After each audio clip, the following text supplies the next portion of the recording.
What's up YouTube? Drew here. It is time to dream the night away, as today we are talking about Disney Starlight, the all-new nighttime parade at Magic Kingdom. I can guarantee you that this will be the best Disney Starlight video on YouTube. I have covered this parade more than any other Disney creator, so this is the video for you. Everything to know about this parade before you watch it at Magic Kingdom.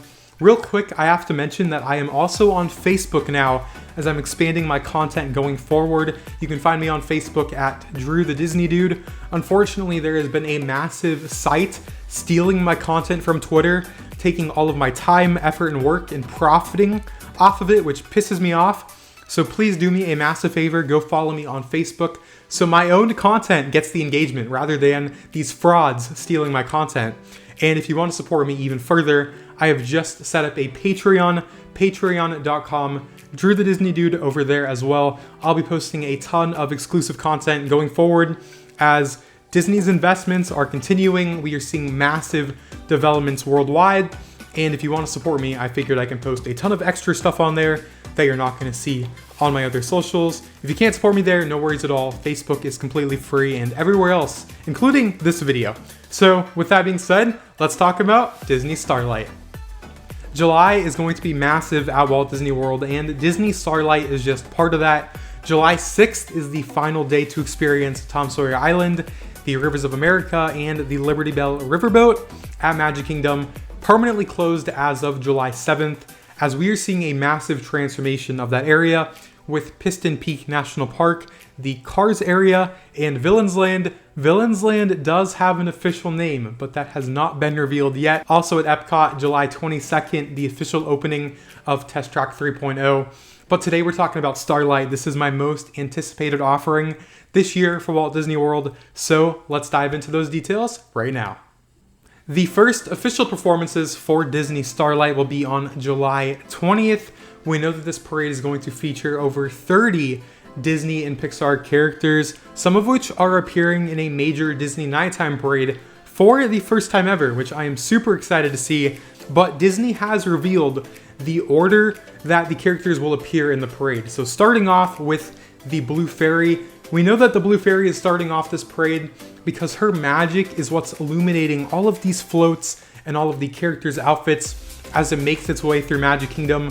Disney has talked about everything being kissed by the magic of Starlight, and the Blue Fairy is behind that, which I think is a pretty fun story.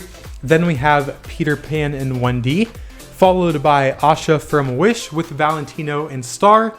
Then we have Familia Madrigal with Mirabel, Isabella, and Bruno. Elsa in her look from Frozen 2. Then we have the incredible Mary Blair inspired Disney Princess Float.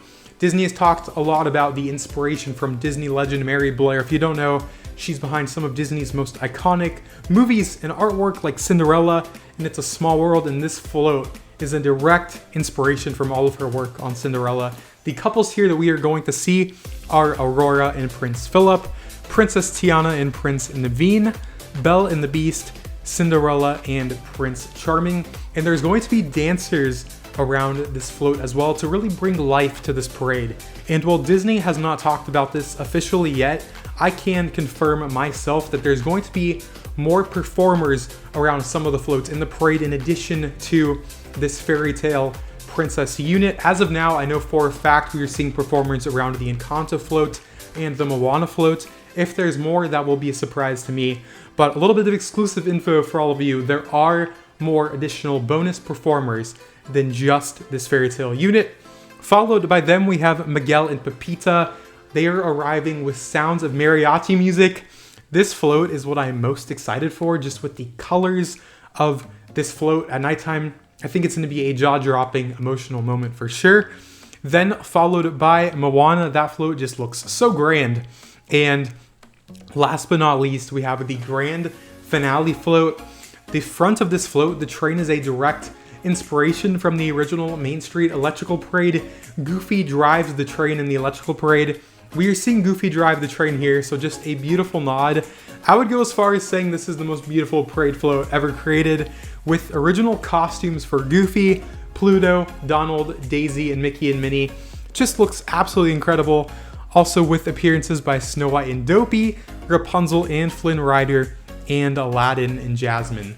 But just seeing all of those characters appearing there together with an original float and original costumes to end the parade with Mickey and Minnie at the very back, it just looks absolutely incredible.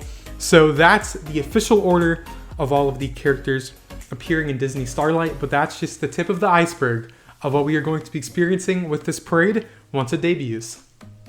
I think a lot of you are going to love the fact that this parade features an 100% original theme song written specifically for this parade. It was recorded with a world-class orchestra over at Abbey Road in London, one of the world's most iconic recording studios, and this screams classic Disney. I think in recent years, a lot of people have been wanting something classic that families can enjoy, something that all of us agree on. So far, from what we've heard with the music for this parade, it seems like Disney has delivered on that. Also, the fact that there's even more inspiration from the Main Street Electrical Parade and SpectroMagic, some iconic nighttime parades in Disney Parks history, and Disney confirmed that those themes are going to be woven into the all-new score.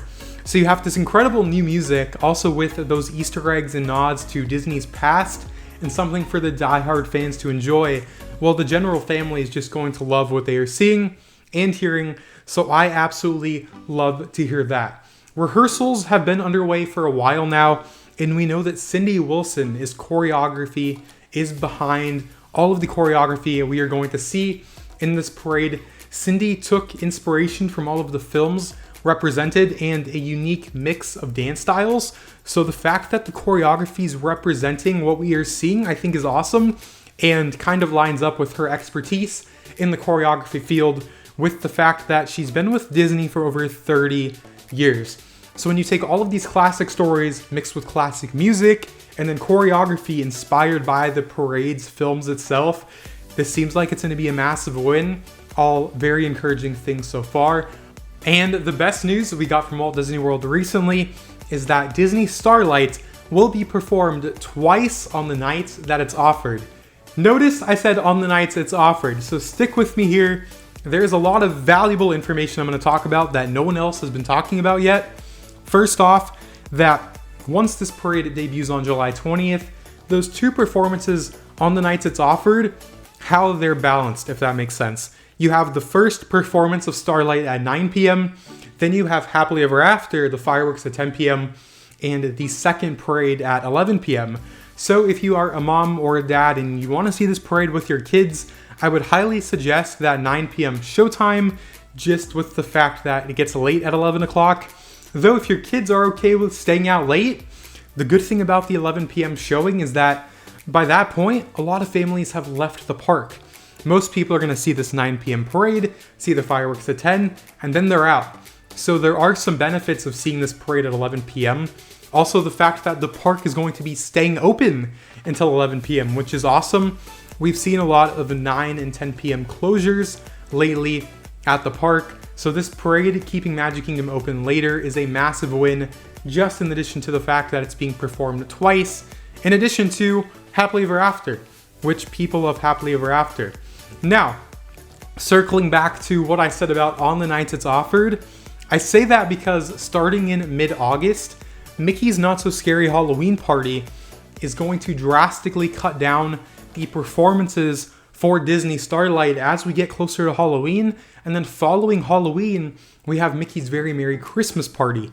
And Disney World did confirm that on these party nights, Disney Starlight will not be offered, because when you have a Halloween party or a Christmas party, those parties have their own event-exclusive fireworks and parades, and there's no way to perform Starlight.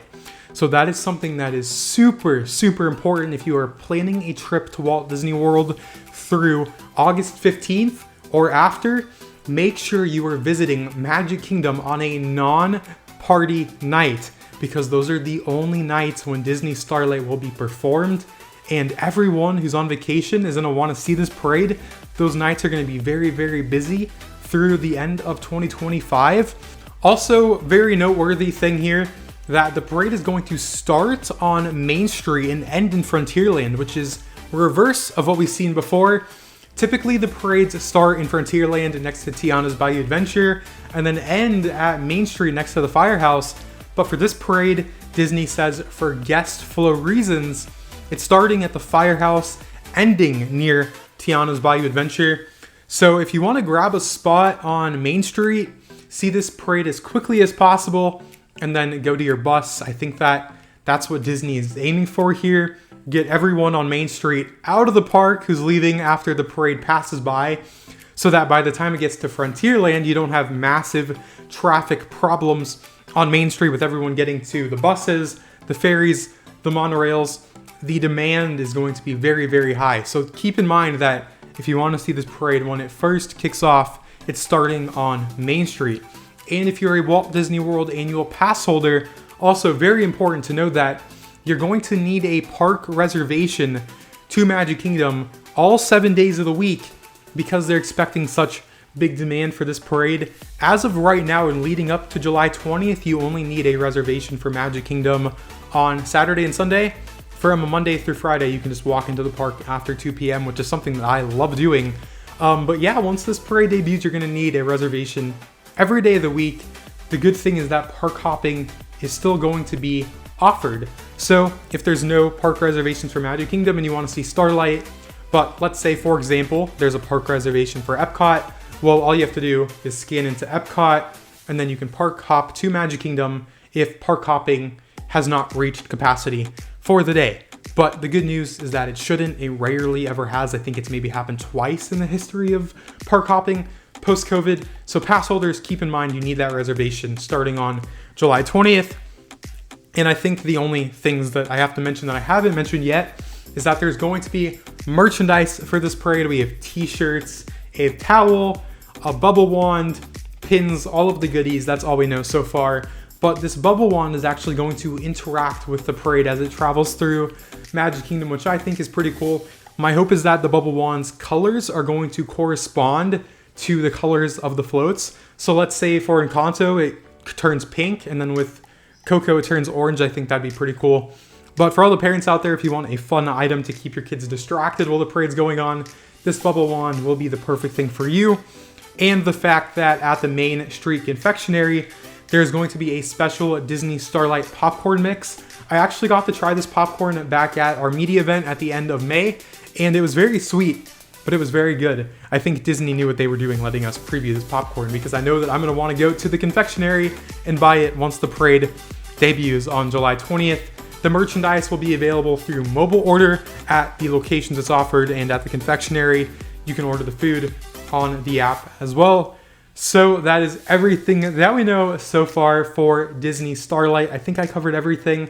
If you guys have any questions about this parade, please leave a comment down below. I will be happy to respond. And again, please follow me over on Facebook, all of my other socials, Twitter, here on YouTube, Instagram, and TikTok. And if you want to support me even further, a reminder, patreon.com/Drew the Disney Dude. Thank you all for supporting me and what I do and for watching to the end of this video. I will see you all in the next one.